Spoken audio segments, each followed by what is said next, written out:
Shalom Aleichem. Alors cette semaine nous allons attaquer une nouvelle sugia qui concerne le kavod abriot. Donc il y a plusieurs sujets là-dessus. Et donc la kavod abriot déjà donc c'est savoir honorer son prochain. Comme on voit cette période de Homer où tellement c'était important qu'on a perdu 24 000 élèves de Rabbi Akiva. Et ensuite on verra surtout la notion de kavod abriot dans les halachot, les dinim. Est-ce que quand il y a une halacha que je dois faire, même si elle est contradictoire à mon kavod, est-ce que je dois faire comme cette mitzvah ou bien elle peut être repoussée? Alors d'abord, première journée, on va faire un peu de moussar avec le din de kavod abriot. Premièrement, dans l'agma d'Amba Kama, Amar Rabbi Meir, Bour et Kama Gedol Koar Shel Melacha.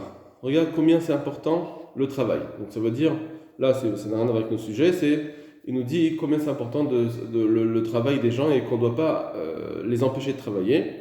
Shor Shibitlo Mimlarto, quand quelqu'un il a volé un taureau et que ça l'a empêché de travailler, Khamisha, il doit payer 5 fois le taureau. C'est s'il a volé juste un chevreau, Shibitlo Mimlarto, que là il n'a pas empêché de travailler, Arba, il peut payer que 4 fois le C. Et donc, on voit que donc, la Torah elle a mis une importance que même si finalement il a volé un œuf, ou il a volé un bœuf, ou il a volé un C, ça doit revenir au même. Malgré tout, non, on voit qu'il faut rajouter parce qu'on prend en compte le fait qu'il a empêché de travailler. Maraban Yochanan Mezakai, là c'est ce qui nous intéresse le plus ici. Rabbi Yochanan Mezakai nous dit Bor et Kamagadot Vodabriot. Regarde, viens voir combien est grand l'honneur qu'on doit faire à son prochain. Shor, chez Allah Beraglav, si quelqu'un il a volé un taureau. Chez Alar Beraglav.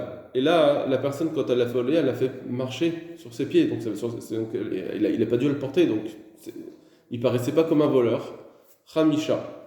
Il doit payer 5 fois. C'est chez Kivo al-Kitefo. Mais alors que s'il a volé un chevreau, que là, il a dû le porter sur ses épaules. Et donc, on voyait que c'était un voleur. Et donc, il a eu une certaine honte. Arba. Il doit payer seulement 4 fois et pas 5 fois. Donc, on voit que la Torah, elle a eu pitié donc, de ce voleur, mais qu'il faut qu'il paye et il doit rembourser, etc. Malgré tout, on voit que malgré tout, comme il a eu aussi une part de honte, la Torah elle a dit, bon, eh ben, il faut prendre en compte ce mal qu'il a déjà eu, et donc au lieu de payer 5 fois, il a payé 4 fois ce qu'il a volé.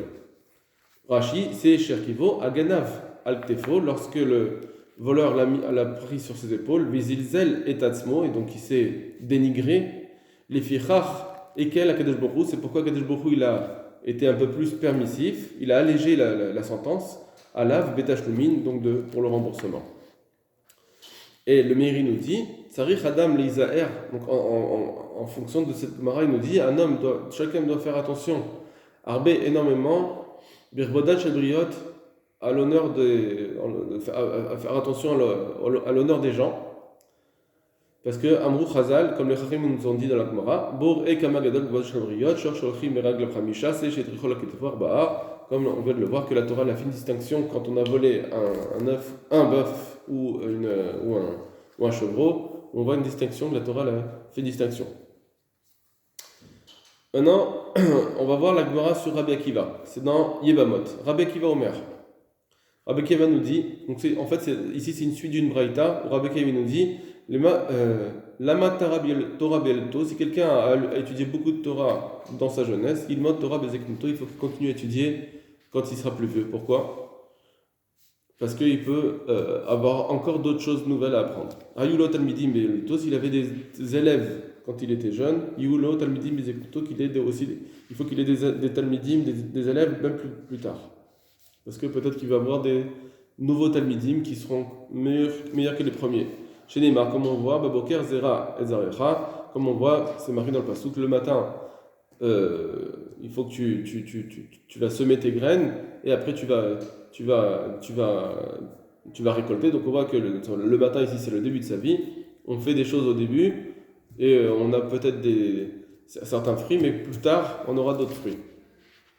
Or, on le voit ça, ce que dit Rabbi Akiva, on le voit de sa propre vie, puisque on a dit sur lui, Shtemassar Elef Zugim Talmidim, 12 000 paires d'élèves. Donc vous savez que les gens, ça fait 24 000 personnes, mais on étudie à deux avec des binômes, donc c'est 12 000. Ayulo le Rabbi Akiva, il avait 12 000 paires d'élèves Rabbi Akiva.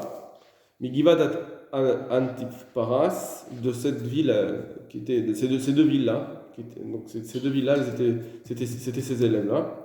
Vekulan metu beperek echad, et sont tous morts en une seule période.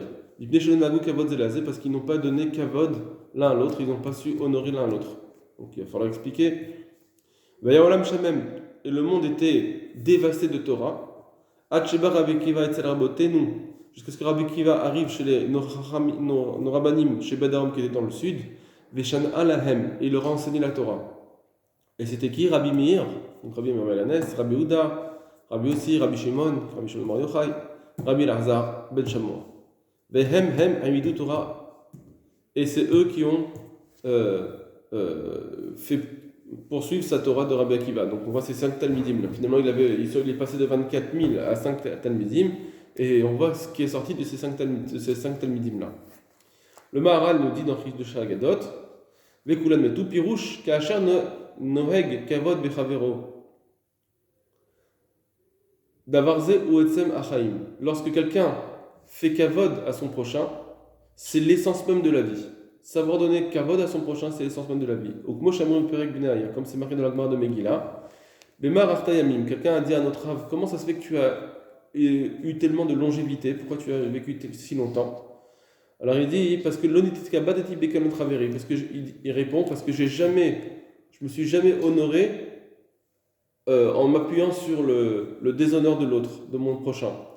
J'ai jamais eu de prix d'honneur parce que en ayant écrasé l'autre. Ou bien nous, inyanze gamken be brachot. Et ça, c'est expliqué aussi dans la Gemara de Brachot. Et c'est la manuchot chaim, izaru bechavot chavrechem. Lorsque ils ont dit au Rav, enseigne-nous quelles sont les choses importantes de la vie, alors il leur a dit, faites attention à l'honneur de votre prochain. Sham bernou de varzekiu rachaim mamash. Et là-bas on explique que c'est vraiment l'essence de la vie. On voit que ça donne même la longévité. Donc c'est l'essence de la vie, c'est de savoir donner kavod à son prochain, son ami, ses parents, son épouse, ses enfants, etc. C'est marqué ensuite dans le Sham Derer, le Rosh Hashivat Hebron. On dit comme ça, donc c'est une partie qui a été ramenée. Donc la punition des élèves de Rabbi Akiva, c'est parce qu'ils n'avaient pas su donner kavod l'un à l'autre. Alimoud me'ancham chez Talmid Rabbi Akiva. L'enseignement qu'on prend de cette punition qu'ils ont reçue les Talmidim, les élèves de Rabbi Akiva, ou Mavil al-Harayon, ça fait peur, ça veut dire c'est quelque chose de très étonnant. Talmidei Rabbi Akiva lo rak shena anshu shemetu. C'est non seulement leur punition c'est d'être mort, et la gamme lo nishtaya mitorata meuma rachan maletzelan. Mais en plus, même leur Torah, il ne reste rien de leur Torah. D'accord, on a dit ils étaient Talmidim de Rabbi Akiva, 24 000. Qu'est-ce qui reste de leur Torah? Rien. Comme voit Bagmara, Sham, comme c'est marqué dans la Gemara qu'on a vu, Vaya olam shamem ad sheba Rabbi Akiva etc. Rabotenu shedbarom veshana lahem Rabbi Meir Rabbi Uda Rabbi etc. On dit que quand ils sont morts, le monde était shamem et était dévasté. Ça veut dire que leur Torah n'est pas restée du tout. On n'a aucun enseignement de ces Talmidim là, jusqu'à ce que arrivent les 5 autres. Et là, toute la Torah qu'on a aujourd'hui, elle vient de ces 5 derniers élèves que Rabbi Akiva a eu. Les Chachmetu Talmidei Rabbi Akiva, après qu'ils sont morts, les élèves de Rabbi Akiva, Haya Olam Shamem, le monde était dévasté de Torah. L'Onisha Meuma Mitorato Rabbi Akiva, rien n'était resté de la Torah de Rabbi Akiva. Ils n'ont pas su, parce qu'on sait que la Torah c'est une notion de transmission, de Rav en élève, et donc le Rav Rabbi Akiva a transmis à ses élèves. Et c'est de ces élèves-là qu'elle allait devoir ensuite continuer cette transmission, et il n'y a pas eu de transmission. Mais quand Torah Rabbi Akiva chez Béadénou, alors et donc toute la Torah qu'on a de Rabbi Akiva dans nos mains, elle vient des 5 Talmidim qu'il a eu plus tard. Donc Rabbi Shimon, Rabbi Uda, etc. Or cette Torah, en réalité, c'est presque toute la Torah orale qui nous reste dans nos mains. Tout ce qu'on étudie aujourd'hui dans la Torah orale, elle vient de ces 5 Talmidim que Rabbi Akiva a eu. Qui dit vrai Agmara et Sanhedrin, comme on l'augmente l'Agmara dans Sanhedrin, où on dit Stam atitin Rabbi Meir, c'est des règles dans les Mishnayot, ou quand la Mishnah dit pas le nom, c'est Rabbi Meir, Stam Tosefta, Rabbi Nachmaya, Nechemia, Stam Safra, Rabbi Yehuda, donc Rabbi Meir, Rabbi Yehuda, c'est deux élèves de Rabbi Akiva, Stam Sifri, Rabbi Shimon, c'est Rabbi Shimon Bar Yochai, Vekulo Libada Rabbi Akiva, et tous ces enseignements qu'on voit ici, dans la Mishnah, dans la Tosefta, etc., sont à Libada Rabbi Akiva, ils font d'après Rabbi Akiva.